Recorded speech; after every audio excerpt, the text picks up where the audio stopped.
जो क्लास हो रहा है हम्म, ये इसका हम्म, मतलब इसी से समझ में आ जाएगा। मतलब नेक्स्ट मॉर्निंग कल सुबह मुझे थोड़ा काम है, ठीक है, कल शाम तक मिल जाएगा ये।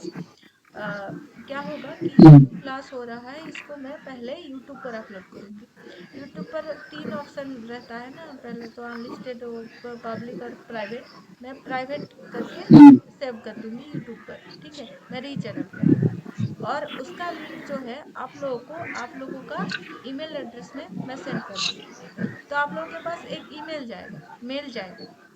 उस मेल पर एक लिंक होगा, उस लिंक पर क्लिक करेंगे तो ये वीडियो देखने को मिलेगा। और एक क्वेश्चन है मैम, वो डाउनलोड कर सकते हैं हम? पता नहीं, अभी पता पहले शुरू कर दो ना, ये सब बाद में लास्ट में डाउट क्लियर कर लेना। मुझे भी डाउट है ना, मैंने भी ये कभी नहीं किया, तो अच्छा, देखना पड़ेगा। मैं तो मुझे ऑनलाइन ही चाहिए मैम, रिकॉर्डेड नहीं चाहिए। ठीक है, ठीक है। मैं ऑनलाइन ही ठीक है बस। हम्म। Okay ma'am, okay. ठीक है, वो तो तो ऑनलाइन के स्टार्ट लिए करें। 1000 रुपए। हाँ, ठीक है मैम। देखिए स्टार्ट ऑफ कर कोर्स। रहे हैं। Unit one, review of matrix. Matrix किसको नहीं पता है, सभी को मैट्रिक्स पता है। यहाँ पर matrices, matrix addition, scalar multiplication, transpose of matrix, symmetric and skew symmetric matrix, ये सभी 12 का है। Adjoint of matrix, symmetric and skew symmetric matrix and skew Hermitian matrix, यहाँ पर शायद हार्मिटियन मैट्रिक्स होगा। और मैट्रिक्स मल्टीप्लिकेशन, ये सभी यहाँ पर करना होगा। मैट्रिक्स तो 12th में पढ़े होंगे आप लोग कि मैट्रिक्स को कैसे फॉर्म किया जाता है और कैसे मैट्रिक्स होता है। अच्छा, एक एक नया स्टूडेंट है तो उनके लिए ये बात मैं कैसे पढ़ाऊंगी। मोनिधि, मोनिधि तिवारी,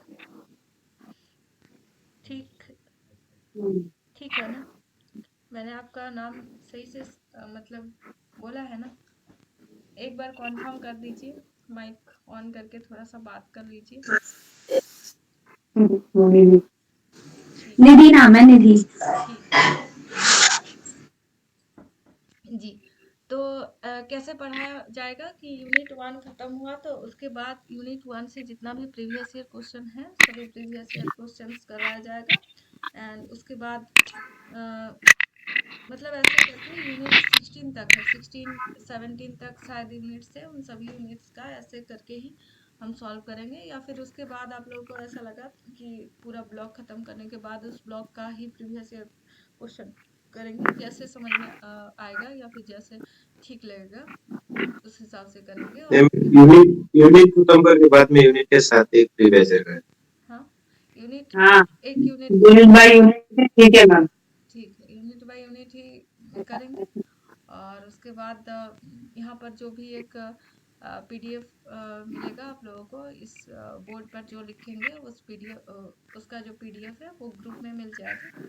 ठीक है, एक ग्रुप बनेगा आप लोगों का, जो भी पढ़ना चाहते हैं उन सभी का एक ग्रुप बनेगा और उस ग्रुप में प्रोवाइड कर देंगे। ठीक है, और रिकॉर्डेड क्लास भी ठीक मिल है। जाएगा इसका, जिनको चाहिए होगा वो देख सकते हैं। मैं अभी ये रिकॉर्डेड क्लास स्टार्ट कर रही हूँ, इसमें प्रॉब्लम आ सकते हैं बाद में, क्योंकि मैंने ये यही फर्स्ट टाइम है जो मैं ये रिकॉर्डेड क्लासेस का ऑप्शन रख रही हूँ। ठीक है, मैं देखिए मैट्रिसेस यहाँ से स्टार्ट हो रहा है। मैट्रिक्स कैसे, तो आप सभी तो मुझे लगता है कि आप सभी पढ़ना चाहते हैं, सभी पुराना स्टूडेंट ही है। तो मैं ये स्टार्ट कर रही हूँ, ठीक है, थोड़ा सा पढ़ा देते हैं आज और उसके बाद नेक्स्ट डेट कराएंगे, स्टार्ट करेंगे, मतलब अच्छे से पूरा 1 आवर क्लास होगा। ठीक है, तो एग्जाम्पल वन, ठीक है मैम। एग्जाम्पल वन में यहाँ पर देखिए ऐसे, सपोज एक्स वाई जेड एक कंपनी है, is the distributor of the electronic goods. तो यहाँ पर टेबल फैन कितने हैं, food processor, television, washing machine, ये सभी कितने, dealer one, dealer two, dealer three के पास कितने कितने जाएंगे, उन सभी का टेबल है। इन सभी नंबर्स को हम ऐसे अगर थर्ड ब्रैकेट के अंदर लिखेंगे तो इसको स्क्वायर ब्रैकेट के अंदर हम लिखेंगे तो इसको हम क्या कहेंगे, इसको ही हम एक मैट्रिक्स कहेंगे। मतलब यहाँ पर जो भी इंफॉर्मेशन है उन इंफॉर्मेशन को हम क्या कर रहे हैं, एक थर्ड ब्रैकेट को एक स्क्वायर ब्रैकेट के थ्रू लिख रहे हैं, तो उसको हम एक मैट्रिक्स कर रहे हैं। ठीक है, इसका मैट्रिक्स फॉर्म हो गया है दिस। फॉर्म।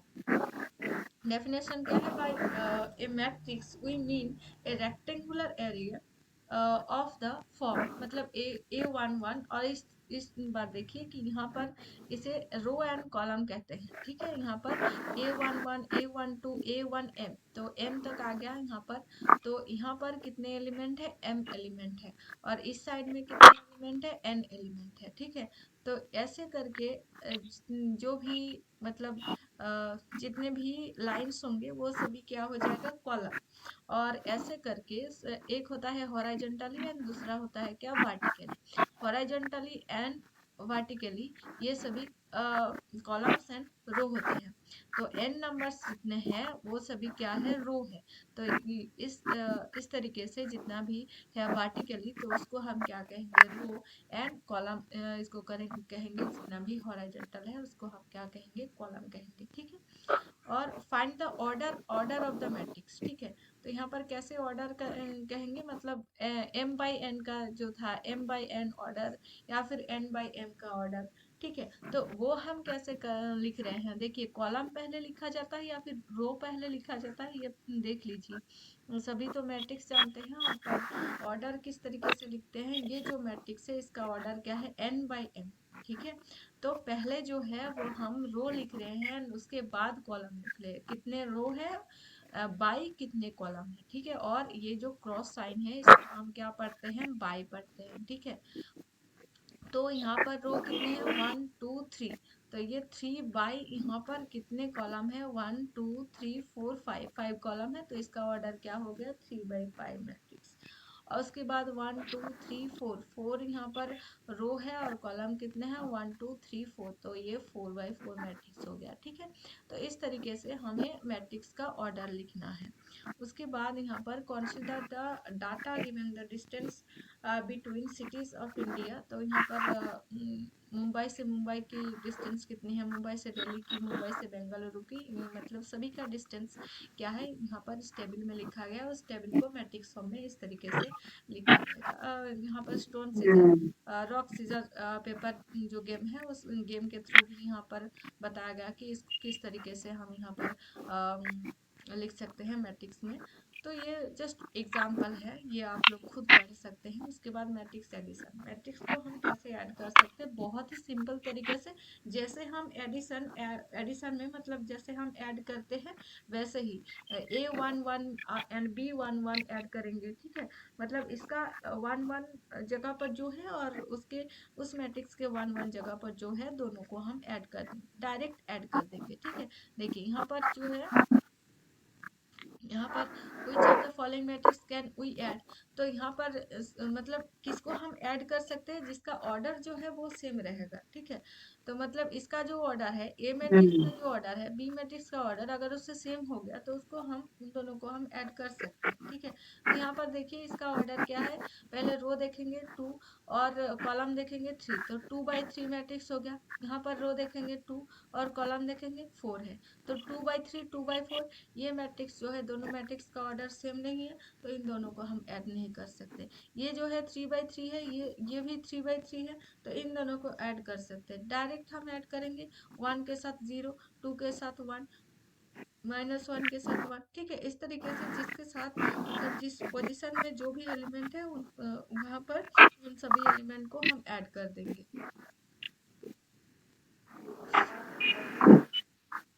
ठीक। तो इस तरीके से ऐड कर देंगे। समझ में आ रहा है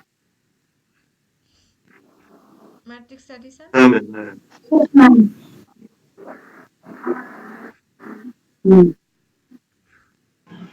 मैम, देखिए, हाँ। अभी तक जो सब्जेक्ट हमने पढ़ा है first year and second year में, ये जो 141 है कौन सा सब्जेक्ट से रिलेटेड है? कोई भी सब्जेक्ट से रिलेटेड नहीं है, ये लीनियर एल्जेब्रा है, कैलकुलस ये है। अलग ही है ना? हाँ, सभी अलग थोड़ा अलग है। अलग है आप मैम। अगर देखेंगे 133 एंड 131 में ही थोड़ा सा रिलेशन है, क्योंकि वहाँ पर डेरिवेटिव, इंटीग्रेशन, लिमिट, कॉन्टिन्यूटी वो है 133 में। पर यहाँ पर बाकी सब किसी में भी कोई नहीं है। पर वहाँ पर मिलेगा एरर में, न्यूमेरिकल एनालिसिस का जो एरर है, टेलर्स फॉर्म का एरर निकालने के लिए बोलेंगे,